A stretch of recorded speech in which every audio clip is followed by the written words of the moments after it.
ہمارے یہاں اکثر لوگوں کے منہ سے یہ بات سننے کو ملتی ہے کہ موسیقی روح کی غذا ہے، نعوذ باللہ۔ اب ایسے لوگوں سے کوئی یہ پوچھے کہ اگر ان کے نزدیک موسیقی روح کی غذا ہے تو مرنے والے کی میت پر موسیقی کا اہتمام کیوں نہیں کرتے؟ اس وقت روح کو سکون اور غذا کی شدید ضرورت ہوتی، لہٰذا ایسے الفاظ کہنا کہ موسیقی روح کی غذا ہے بہت بڑے گناہ کے زمرے میں آ جاتا ہے، اور ہمیں اس سے بچنا چاہیے۔ کہیں ایسا نہ ہو کہ ایسے جملوں کے سبب اور ہمارے دین سے دوری کے سبب ہم دائرہ اسلام سے خارج ہو جائیں اور ہمیں علم تک نہ ہو، ہماری ساری نیکیاں اور عبادتیں رائگاں ہو گئیں اور ہم مسلمان ہو کر بھی مسلمان نہیں ہوں گے، جبکہ اللہ رب العزت کا ارشاد باری تعالیٰ ہے کہ سن لو، اللہ کی یاد ہی میں دل چین پاتے ہیں۔ اللہ تعالیٰ کی قرب کا اصل ذریعہ روحانیت ہے، اور روحانیت کا اصل جوہر اللہ تبارک تعالیٰ کا ذکر ہے۔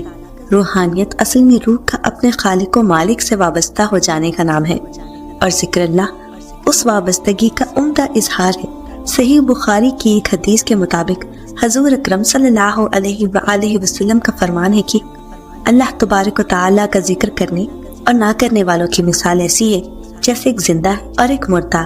جیسی معروف تصنیف میں لکھتے ہیں کہ ذکر سے دل کو زندگی ملتی ہے۔ میں نے سنا ہے کہ دل کے لیے ذکر ایسے ہی ہے جیسے مچھلی کے لیے پانی، اگر مچھلی پانی سے جدا ہو جائے تو اس کی کیسی کیفیت ہو جاتی ہے، بالکل دل کا ذکر اللہ کے بغیر یہی حال ہوتا ہے۔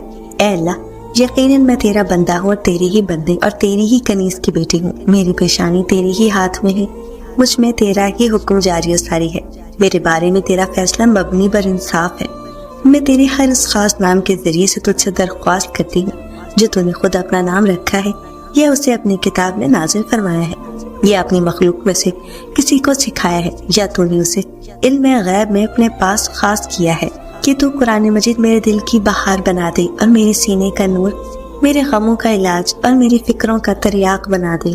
تیری قسمت کا لکھا تجھ سے کوئی نہیں لے سکتا، اگر بھروسہ ہے رب پر تو تجھے وہ بھی مل جائے گا جو تیرا نہیں ہو سکتا۔ موت انسان کے جسم کو آتی ہے، کردار کو نہیں، اس لیے اپنے کردار کو بہتر بنا تاکہ مرنے کے بعد بھی یاد رہو۔ کیوں مانگتے ہو اوروں کے دربار سے؟ ایسا کون سا کام ہے جو نہیں ہوتا تیرے پروردگار سے؟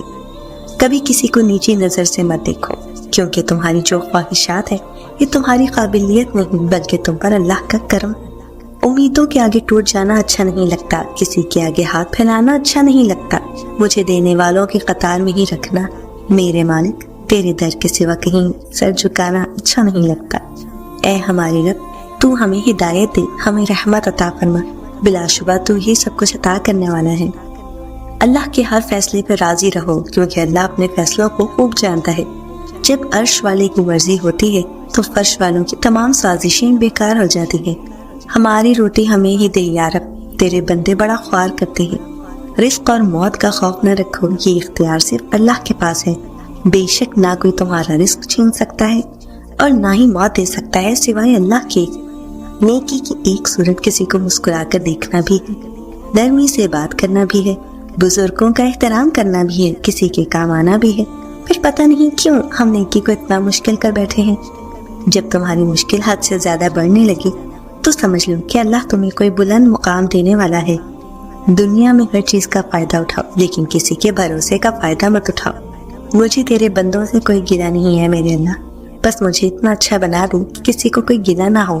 آزمائش کبھی سزا نہیں ہوتی، بلکہ یہ رب کعبہ کی طرف سے اس کی ایک مہربانی اور عنایت ہے تم پر کہ تم اس کے ہاں پسند کیے جاتے ہو، تمہیں وہ اپنے اچھے اور نیک بندوں میں شمار کرتا ہے، کیونکہ آزمائش اس کی ہی کی جاتی ہے جو ایمان والا ہو، جو اس کے نزدیک صبر والا ہو، جو توکل والا ہو۔ تو پھر ان حالات میں شکوے شکایتوں کی بجائے صبر و تحمل سے اس کی حکمتوں اور مصلحتوں پر غور و فکر کرو، تاکہ تم جان سکو کہ یہ آزمائش تو محض ایک بہانہ ہے اس رب العالمین سے رابطے بڑھانے کا، اپنے ایمان کو مزید پختہ کرنے کا، اور سب سے بڑھ کر بہترین اجر پانے کا، کیونکہ وہ خود فرماتا ہے کہ اللہ صابرین کے ساتھ ہے اور صبر کرنے والوں کو ہی اللہ محبوب رکھتا ہے۔ صبر کرنے والوں کو ہی ان کا پورا پورا بے شمار اجر دیا جائے گا۔ اور یاد رکھو کہ بے ایمان اور بہکے ہوں کو وہ ان کے حال پر چھوڑ دیتا ہے، وہ اپنے ہی ہاتھوں سے اپنی زندگی کو آزمائش بنا کر خود پر مسلط کر لیتے ہیں اور پھر اس بھاور سے کبھی نکل نہیں پاتے۔ میرے لیے اللہ ہی کافی ہے، لاکھوں کروڑوں لوگوں میں سے اگر اس نے تمہیں دعا کی توفیق دی ہے نا